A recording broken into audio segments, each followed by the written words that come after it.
Come on, Nintendo, we know those Nintendo Switch Lite leaks were you. Let's all be honest here. And by the way, can we finally have an atomic purple Nintendo Switch?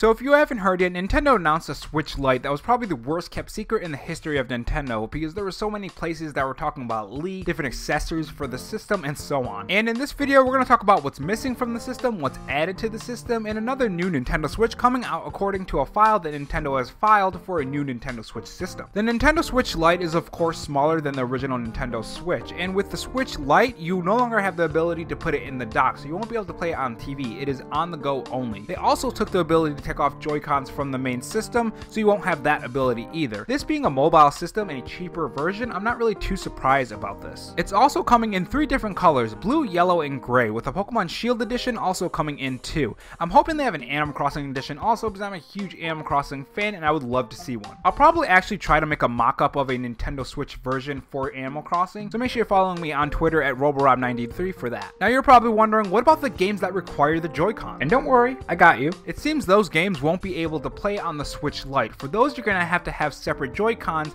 to play those games. But any other game that you can play in handheld mode, you can also play on the Switch Lite, like Super Mario Odyssey or Zelda Breath of the Wild, those kind of games. In the reveal, they also said they're going to be adding an icon on the back of the cases for the Nintendo Switch owners who are buying games or wondering, can I use this on the Switch Lite? So that's good too. Now what's added is a better battery life, more durability. The D-pad is also added, which a lot of people love / hate because it's not going to be on the original Nintendo Switch. And Nintendo has come out and said that they won't be adding that to the original Nintendo Switch, so you're still going to have that crappy D-pad. Now Hori has made a Joy-Con with the D-pad for the original Nintendo Switch, so if you want to have that option for your Nintendo Switch, you can also look into that. Which actually brings me to a question, who is the Nintendo Switch Lite for? Well, for one, it's for people who travel a lot, who don't always have a big bag or a purse on them, something that can fit into your pocket or a smaller purse. It's also for kids, kind of like how you had the 2DS. It's more durable and able to resist wear and tear that younger kids would probably throw at the console. As for me, I'm going to be picking one up for travel. A smaller Switch could fit in my pocket and would be great for walking home or maybe at the movies waiting for the movie to start. There are going to be those people who don't have a need for this Switch Lite, and that's fine, but for the parents or maybe the people who travel a lot, it's a fantastic addition to the Nintendo Switch family. Which those words, the Nintendo Switch family, leads me to my next question. What about the Switch Pro or any changes coming to the original Nintendo Switch? Recently, Nintendo has filed a small revision for the Nintendo Switch, which could see some improvements for the system overall. The Tegra X1 is starting to get to that point where it's considered old tech,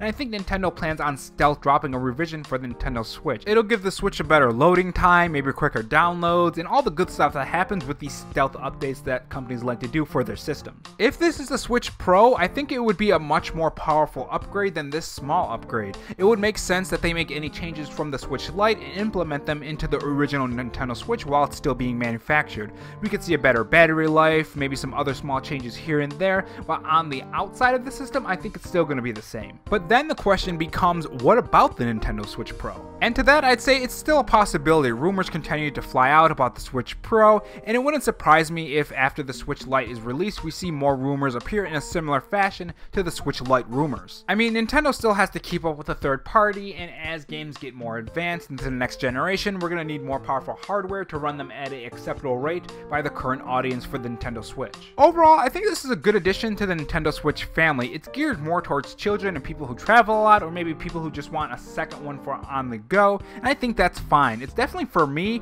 but is it for you? Are you going to pick up a Nintendo Switch Lite? Tell me in the comment section below, and also tell me what kind of special edition Switch Lite would you like to see? Maybe Metroid or maybe Doom, something that you like, maybe one of your favorite games into a Switch version. Tell me in the comment section below. Thanks for watching my video on the Switch Lite, and have a good one.